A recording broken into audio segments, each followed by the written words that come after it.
भी बच्चे गए थे उनमें मैं हमेशा टॉपर रही और सबसे ज्यादा मार्क्स से वहां से पास होती रही।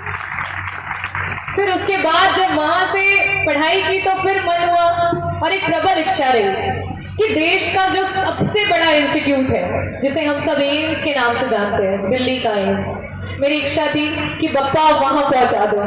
मैं तो पढ़ने को तैयार हूँ लेकिन नैया आप पार लगा दो। खूब मेहनत की और बप्पा ने साथ दिया और फिर मैं एम्स में पहुंच गई। डॉक्टर साहब ने बताया कि मैं एक आई सर्जन हूँ। 2018 में मैंने वहां पे ज्वाइन किया, 2021 में मैंने वहां से एमडी की और 6 महीने बाद मेरे पास है प्योर पाव भाजी का मसाला, प्योर पाव भाजी मसाला, पाव भाजी को टेस्टी बना डाला, सबका राजा और प्योर मसाला।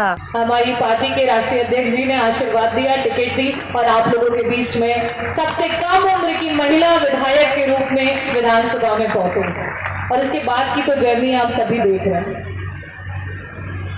जब भी हम बप्पा की बात करते हैं तो मुझे एक बात हमेशा याद आती है कि जब भी एक हाथी गुजरता है, जब हाथी गुजरता है, जब हाथी चलता है तो बहुत सारे क्यूट क्यूट से डॉग, क्यूट इसलिए कह रही हूँ कि बुरा ना लगे, तो भौंकते हैं।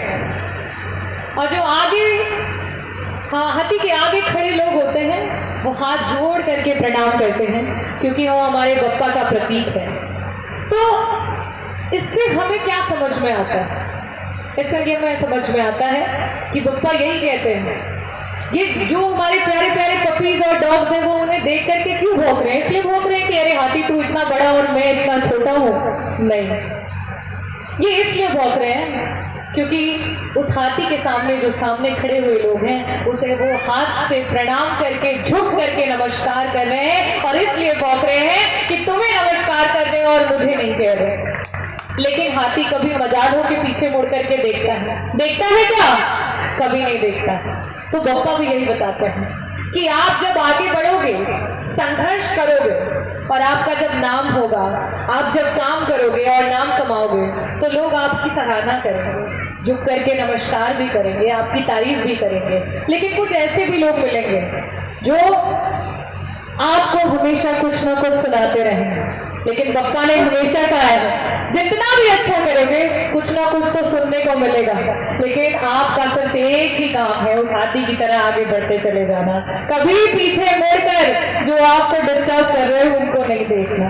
ये इसलिए बता रही हूँ क्योंकि आज की वर्तमान स्थिति में हर जगह, चाहे हम ऑफिस में काम कर रहे हो, चाहे हम स्कूल में काम कर रहे हो, हमारे बीच में डॉक्टर साहब हैं, चाहे हम अपने प्रोफेशन को फॉलो कर रहे हो, हमारे बीच में बहुत सारे पॉलिटिकल लीडर्स हैं वो काम कर रहे हैं और हमारे बीच में देखिए इस तरीके के संगठनों को चला रहे हैं जो गंगा जमुनी तहजीब को आगे लेकर के जा रहे हैं। उन सभी को इन चीजों का सामना करना पड़ता होगा, लेकिन इस बात को अगर हम बप्पा की मान करके चलें तो हमें कभी कोई कठिनाई नहीं होगी।